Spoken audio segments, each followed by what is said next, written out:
Well,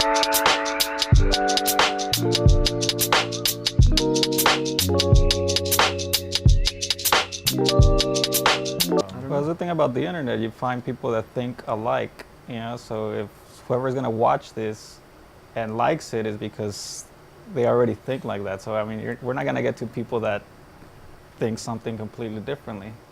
Like the other day I was hearing how, like, you go to or like when you're in high school, all the people around you, they're kind of like, they think similarly, and you kind of, there's nothing beyond that little bubble of high school. You go to college, you start meeting people from different backgrounds, different, social statuses or whatever, and you start to see all the things that you never saw, when you were in high school, because you were all in that same little bubble. Same, like for example, when I went, they're all mostly Hispanics, lower kind of, income, you could say. Income, yeah. So yeah, no, I mean, I was just trying to think of the word. So we all kind of have like, oh yeah, what's next, college or job or whatever, but that's it. That's all the conversation. There's nothing beyond that. You go to college, you start meeting people from different backgrounds. They come from different states, different countries. You start seeing their perspectives, and you start opening up more. Yeah. So I think like right here, the same thing. Yeah, people around us here in Ontario or Chino or Pomona, wherever, yeah, they all kind of have that same similar way of seeing things. But obviously there's a bunch of other people that we've never met because we haven't traveled to certain places or, somehow met each other. But there's still those people that also have a similar way of seeing things that are similar to ours. We just haven't met them. So I don't think like that whole unorthodox, I mean, we do have certain ways of seeing things, but that doesn't mean that we're unique in any way, because I don't think we're... Well, you are a unique snowflake. I mean, So. Well, don't call me but when snowflake. it comes to the perspectives, I think you're right. Like as soon as you step out of your immediate surroundings, you start to find that there's a whole bunch of people that also think very similar things. Maybe not exactly, but you start finding some commonalities in like all these other and I people think around you. it's important for both ourselves and others to expose ourselves to some of those different perspectives, because I think it's. So I think, I mean, that brings us to this, right? Like, so that's a little bit the point of this whole show. Yeah.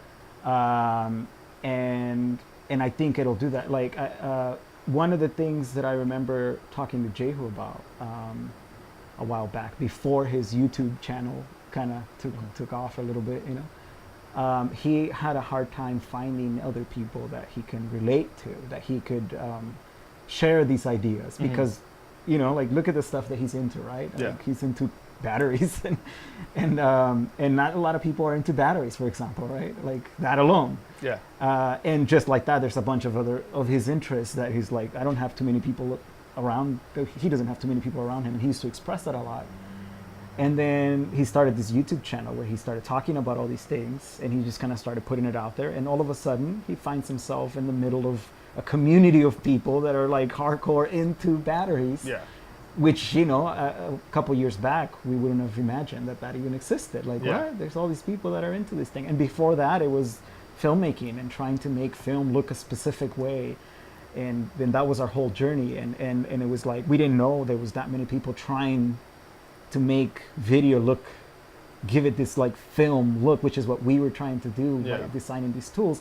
And, like in the internet, we found that, oh wow, there's a huge community of people trying to do this exact same thing, and eventually those people became our clients. And the same thing with... It's funny, I remember when Jehu, when he first made that I think it was a 35 millimeter look one, and he showed it to me, and he's like, look, we just made this, and I saw it, and I could see that it looked like that, but I mean, I'm not a filmmaker, and so it was, and at that time I was even less interested in that, so I didn't see what the big whoop was. Value, I didn't see the value of it. I thought it was pretty cool, because I said, oh, that looks cool. It looks like a movie or something. But that was the extent of it. Was a curiosity. Yeah. But like you said, then he was able to kind of find a whole community of people who had similar views and wanted to achieve the same goal. So like both me and Jehu were into filmmaking, and when we were trying to figure out how to get this look in video camcorders, we also didn't realize the value or what that meant. You know what I mean? Like, we knew we wanted that look, and we were trying to figure out ways to achieve it. And we would like try this and try that and experiment with this thing and like try to piece this thing together. But we still didn't understand what that meant for everyone else. You know what I mean? And you know, it wasn't until we posted our progress online. So Jehu started posting this in a forum somewhere, right? And it's all these people that were like also trying to kind of do a similar thing. And it's not until we started to post that stuff that we're like started to see the feedback and started to see how many people we're also trying to do that same thing somewhere else, you know, in other parts of the world.